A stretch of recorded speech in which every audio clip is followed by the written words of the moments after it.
वहीं उसी होटल में अविनाश अपने एक बिजनेस क्लाइंट के साथ बैठा हुआ था। थोड़ी देर पहले ही वो लंदन से वापस आया था और सबसे पहले यहाँ इस इम्पोर्टेंट मीटिंग के लिए आ गया था। अचानक उसकी नजर नव्या पर पड़ी। व्हाट? ये यहाँ? इसे तो शशांक ने कहाँ कहाँ नहीं ढूंढा। ये यहाँ क्या कर रही है? अविनाश के मुंह से निकला। उसने देखा कि शेखर और मिस्टर अहलूवालिया कई सारे बॉडीगार्ड्स के साथ नव्या को घेरे हुए थे। लगता है आज भी ये नव्या किसी मुसीबत में है। पर ये लोग करना क्या चाहते हैं नव्या के साथ? अविनाश के मन में ढेरों सवाल आ रहे थे, लेकिन अगले ही पल उसने अपना ध्यान वहां से हटाकर अपने क्लाइंट पर लगाया।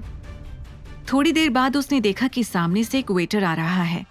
वेटर की ट्रे में बहुत सारी डिशेस थीं। नव्या समझ गई थी कि यही सही मौका है। जैसे ही वेटर ने टेबल के पास आकर डिशेस सर्व करने की कोशिश की, नव्या ने ट्रे के नीचे जोर से हाथ मारा, जिससे ट्रे पलट गई। नव्या! शेखर ने चिल्लाते हुए कहा, लेकिन इससे पहले कि वो कुछ और कह पाता, नव्या उसके बॉडीगार्ड्स के बीच से भाग गई।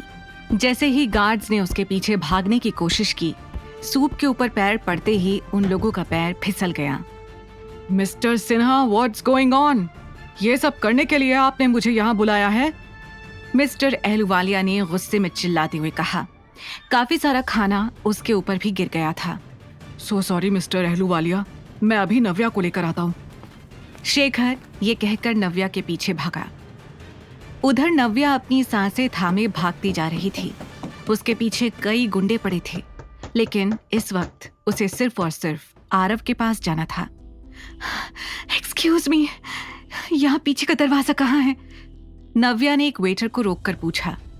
वेटर कुछ देर तक तो नव्या की हालत देखता रहा।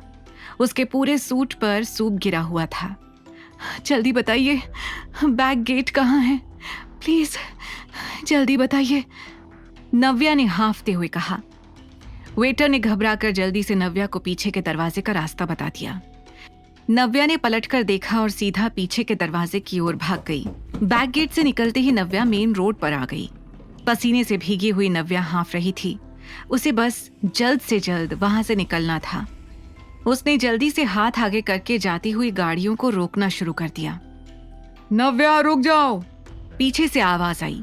नव्या ने पलटकर देखा तो उसके पापा के आदमी वहां पहुंच चुके थे। Oh no! नव्या ने घबराकर कहा और भागने लगी, लेकिन वो जानती थी कि वो अब जल्दी ही उनके हाथ आ सकती है अगर उसे किसी ने लिफ्ट नहीं दी तो।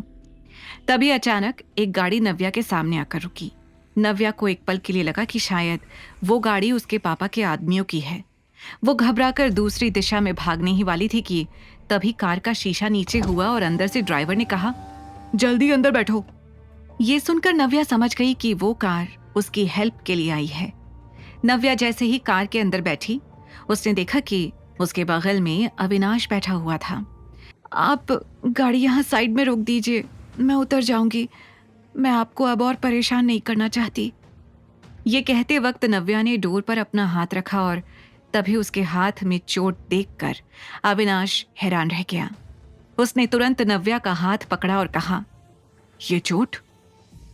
अपने हाथ में बड़ा सा कट देखकर नव्या को याद आया कि ये कट ट्रे पलटते समय उसे लगा है।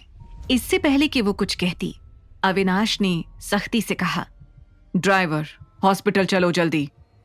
ये सुनकर नव्या ने अपना हाथ पीछे खींच लिया और हड़बड़ाते हुए कहा, देखिए, मुझे हॉस्पिटल की जरूरत नहीं है, मैं ठीक हूँ।